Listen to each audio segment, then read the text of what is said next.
మీరిద్దరు ఉండడానికి కరెక్టా? ఇది జగన్మోహన్ రెడ్డి గారు హర్షిస్తారా? YCP party హర్షిస్తుందా?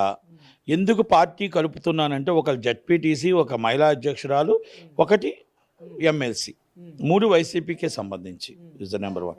నెంబర్ 2, మనమేమంటున్నాం అంటే మాధురి గారిని రిక్వెస్ట్ చేసినట్టంటే 30 సంవత్సరాల పెళ్ళైన ఆమెకి హక్కు ఉంటుందా?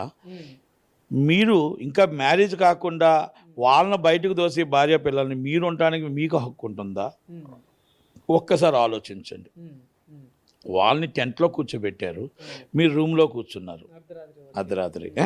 ఇవన్నీ ఒక డ్రామా అవుతుంది. ఇది ఒక డ్రామా ఎపిసోడ్ నడుస్తూ ఉంది. ఓకే, ఈలోగా ఆయన తలుపులాలు పగలగొట్టడానికి ఏదో ప్రయత్నం చేశారు. వాళ్ళు ఏదో తలుపులు పగలగొట్టడానికి వస్తాడు, రాడ్డు తీసుకొచ్చి భార్య పిల్లల మీదకి ఆయన హత్యా ప్రయత్నం చేయడానికి వచ్చాడు. ఆ హత్యా ప్రయత్నం చేసేటప్పుడు పోలీసులు ఆపకపోతే ఆ భార్య పిల్లలు చనిపోయేవారు. ఈరోజు మొత్తం టోటల్గా ఆ భార్య పిల్లలకు ప్రాణ పరిస్థితి నుంచి కాపాడింది పోలీసులు. ఇది మనం ఒప్పుకోక తప్పదు. పోలీసులు కాపాడిన వారు వ్యక్తిగత గొడవలు అవ్వచ్చు, ఫ్యామిలీ గొడవలు అవ్వచ్చు. ఎప్పుడైతే ఒక రాడ్డు పట్టుకున్నాడో మన ముందే ఐ విట్నెస్ అండ్ వీడియోస్ అన్నీ ఉంటుండగా ఆయన భార్యా పిల్లల మీద హత్యా ప్రయత్నం చేయబోయాడో మీరు 307 ఎందుకు బుక్ చేయలేదు? ఎందుకు ఆయన అరెస్ట్ చేయలేదు? ఇంకా మీరు సెక్యూరిటీ ఇస్తూ ఎందుకు కూర్చున్నారు? వైసీపీకి భయపడుతున్నారా? దువ్వాడ శ్రీనివాస్కి భయపడుతున్నారా? లేకపోతే మీరు జగన్మోహన్ రెడ్డి గారికి పనిచేస్తున్నారా అని అడుగుతున్నాను. నేను అడుగుతుంది చాలా క్లియర్గా అడుగుతున్నా. అది హత్యా ప్రయత్నం 307 వస్తుందా రాదా?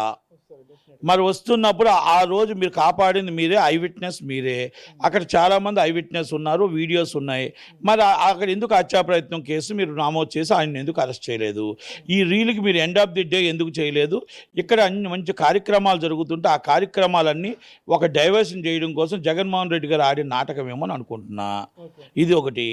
రెండోది, మాధురి గారు నిన్న వెళ్తూ ఆమె డిప్రెషన్లోకి వెళ్ళిపోతూ ఆమె డిప్రెషన్లో ఆమె ఆత్మహత్య ప్రయత్నం చేసుకుందా అనుకోవడంలో తప్పలేదు. ఆమె ఇష్టం, అది ఆమె వ్యక్తిగతం. కానీ ఎదుటి